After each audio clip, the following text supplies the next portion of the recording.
It was February 2023, and I'd just moved to a small town in New Hampshire for work. Quiet, snowy, and surrounded by forests, it felt like the perfect place to reset. I've always found comfort in libraries, so during my second week there, I visited the Old Town Library downtown. A red brick building from the early 1900s with ivy-covered sides and a large bell tower that hadn't rung in decades. The library smelled of old paper and wood polish, the kind of smell that seeps into your memory. Most of the town seemed to forget it existed. The local college had a modern library with glowing screens and coffee shops, but this one had character. Creaky floors, vintage reading lamps, narrow aisles, like stepping into another time. The librarian was a soft-spoken older woman named Marion. She wore glasses with thick black frames and never seemed to blink long.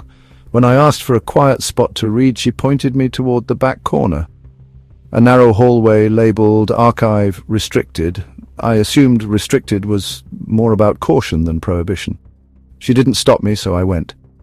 That hallway was darker than the rest of the building.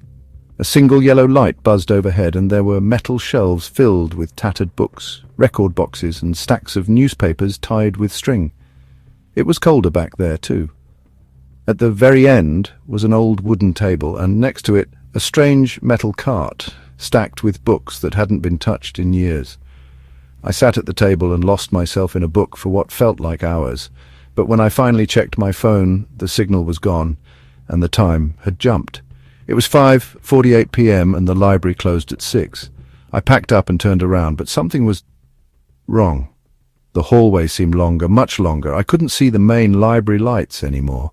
I walked forward, my shoes echoing softly, but the exit never came. It was just more shelves. At one point I turned around thinking maybe I missed a side path, but the way I had come was gone. Behind me was just another shelf. I started walking faster. The rows began to close in. The yellow light dimmed and then went out entirely. I used my phone flashlight, but it flickered like it had water damage even though I hadn't dropped it. That's when I heard something breathing. Not loud, not angry, just slow, raspy, too close, too low, I called out. My voice bounced back at me in a whisper that didn't match what I'd said. I said hello, but what echoed back was leave.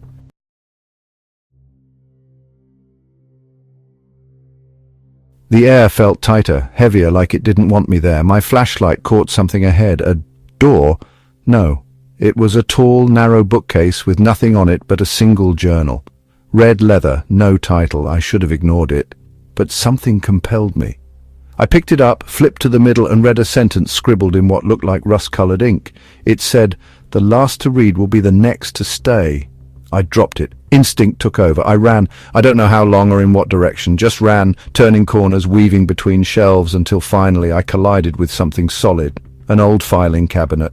My head spun as I realized I was in the main library again, just like that.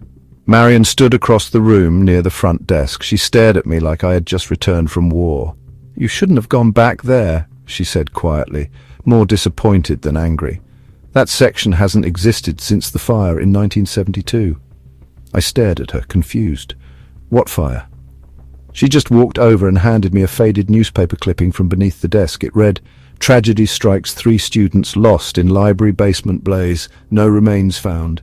The image beneath it showed a section eerily similar to the one I just escaped from. Same table, same cart. I left immediately.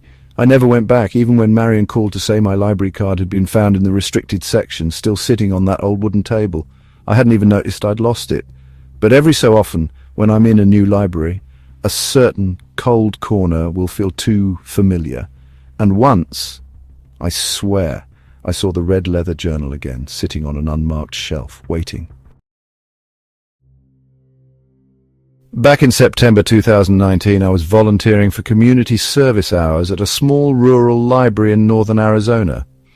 It was the kind of place where everyone knew everyone, and the library was more of a community hub than a place to research. The building was an old converted schoolhouse from the 1940s with warped wooden floors and cabinets full of yellowed index cards. It was quiet, often eerily so, especially during the late shifts I'd occasionally get assigned to. On my third week, the head librarian, a man named Greg, asked if I could help reorganize the storage room in the basement. It was a cramped space down a steep staircase filled with donation boxes, dusty encyclopedias, and furniture no one had used in decades. He handed me a flashlight because the bulb had burned out long ago, and a pair of gloves. I didn't mind at first. It was peaceful, almost nostalgic, like I was digging through forgotten history. But on the second day down there, I came across an old wooden filing cabinet wedged behind a broken desk. One of the drawers was stuck, but when I finally managed to pry it open, I found a leather-bound ledger tucked inside. It looked more like a diary than anything official. It was labelled Volunteer Hours, 1997. I flipped through it out of curiosity. Each name had hours logged beside it, just like the digital system we use now. But something about the list made my stomach tighten. Every fifth name was scratched out with red ink. No explanation, no total hours, just scribbled through violently, like someone didn't want the names remembered. What really set me off was that some of the scratched names had small notes beside them, not typed, but handwritten. Things like didn't follow the rules or went down after hours. I brought the ledger upstairs, half thinking it was some old prank. Greg wasn't at the desk, but the assistant librarian, Avery, was. When I asked her if she knew anything about the book, she went pale. She barely glanced at it before quietly saying, "Put that back where you found it." Her voice wasn't angry, it was scared. That night I couldn't stop thinking about it. I tried searching the names, but none of them brought up anything online. No yearbooks, no volunteer logs. It was as if they had never been part of the library at all. The next afternoon I went back down into the basement against my better judgment. I wanted to see if there were more ledgers, maybe from other years, but the filing cabinet was gone, completely, as if it had never been there. The desk it had been wedged behind was still in place, untouched. But there was nothing behind it now. I felt cold, not from the room's temperature, but from the quiet, the kind of stillness that feels intentional. Then I saw it. On the floor, just outside the basement bathroom door, was the ledger, the exact one I had shown Avery. I hadn't left it there. I remember putting it back on the shelf where she told me to, but now it lay open, and the last page had a new name written in red ink. It was mine. The red line hadn't crossed it out yet, but I stared at it long enough to feel dizzy. I snapped the book shut and sprinted up the stairs, not even bothering to turn off the flashlight. Greg was back behind the front desk. When I told him what I'd found, he didn't act surprised. Instead, he calmly asked if I had entered the basement after 5 p.m. I had. Twice, in fact. He sighed and walked me outside. We stood near the entrance, and he looked me dead in the eye and said, "You didn't hear this from me, but every decade we lose someone. Always after hours, always a volunteer." I thought he was joking, until he added, "That ledger wasn't a record book, it's more like a contract. If your name appears on the list in red, and you're alone in the building, it's your turn." I didn't finish my volunteer hours. I didn't even go back to get my school paperwork signed. A few days later, my school advisor said the library reported I'd completed my hours in full. I hadn't. I moved on, or at least I tried to, but the name written in red never left my memory. It was in my handwriting. I hadn't written it, but it was undeniably mine. A few months later, I checked the town news page out of curiosity. Nothing suspicious, but the help wanted section listed an opening for a new youth volunteer at the library. Same listing, same hours. Basement cleanup included. I don't know if the next person found the ledger. I hope they didn't. But if they did, and if they ever read this, leave it there. Don't read your name. And whatever you do, never stay in that building after 5.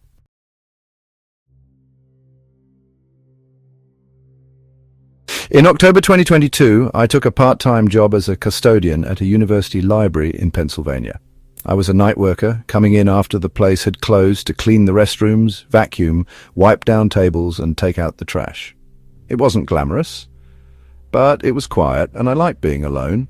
The library itself was huge, 4 floors and a basement with an old wing that had been sealed off since the 1970s due to supposed structural damage. Everyone called it the South Wing, and it was separated by a locked gate and a painted-over wooden door just beyond the philosophy stacks.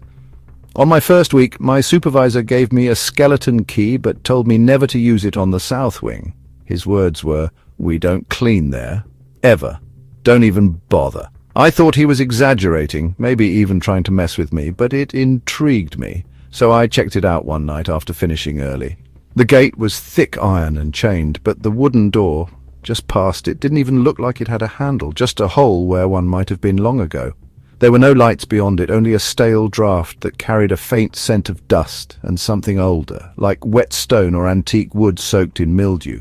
A few nights later, the motion sensors on the security panel started picking up movement in the south wing, just flashes, 1 second then gone. I thought maybe it was a glitch. I asked security about it, but they brushed it off, said the motion detectors down there were unreliable. I should have let it go, but I didn't. One Tuesday night, just past 2 a.m., I heard a soft dragging sound coming from the other side of the south wing door. At first I froze, assuming I was imagining it, but then came the sound again, slow, steady, like something heavy scraping across the floor.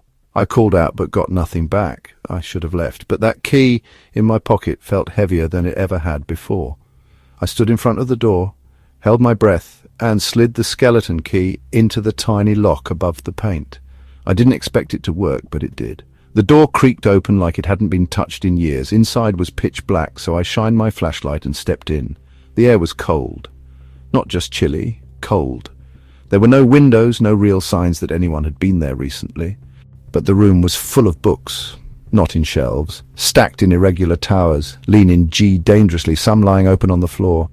There were dusty reading chairs and old display cases covered in spiderwebs, like a ghost of what the library used to be.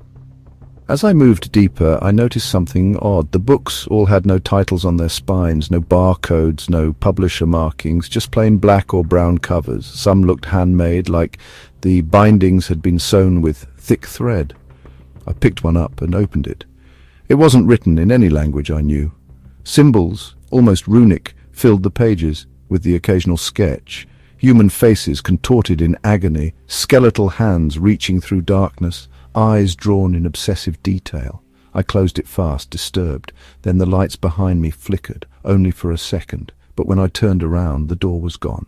Gone. It wasn't just shut. It was replaced by a wall of books, stacked neatly where the door should have been. I backed away instinctively, bumping into one of the tables. My flashlight flickered, and that's when I heard it. The dragging sound again, now closer. I ducked into a corner behind one of the shelves, holding my breath. A low thud echoed from the other side of the room, followed by the sound of paper crumpling, like someone was tearing through books violently. I didn't dare move. Then, for a moment, I thought I saw someone standing between two towers of books, tall, rigid, face obscured in shadow. They didn't move. They just stood there, like they were listening. I must have blacked out or lost track of time, because the next thing I remember, I was being shaken awake by my supervisor in the break room. My face was pale, my uniform soaked in sweat. He said he found me lying in the corner of the main hallway, right outside the south wing gate. I had no memory of leaving the room. He didn't fire me, he just told me to go home and not come back. Not that I wanted to, but something followed me. At first it was small. I'd wake up and find books on my nightstand that I never checked out. Books with no titles. One had the same strange symbols I saw that night. Then came the dreams. Dark hallways filled with books that breathed like lungs, and a whispering voice that told me to go back and finish reading. A few weeks later, I got a letter in the mail with no return address. Inside was a photograph, black and white, of me, in the south wing, reading one of the black books. Behind me, blurry and shadowed, was a tall figure. Its face stretched unnaturally long, with eyes too large and too round, like they had been drawn on. I burned the photo. I threw out the books, but the dreams haven't stopped. Sometimes I hear the dragging sound outside my apartment door at night. Whatever that place was, it wasn't just forgotten. It was buried, and I think I dug up something that doesn't want to be forgotten.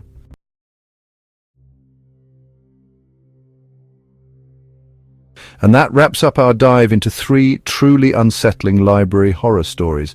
If these tales sent a chill down your spine, don't forget to like, share with your fellow horror lovers, and subscribe for more spine-tingling content. Hit that bell icon so you never miss what's lurking in the shadows next.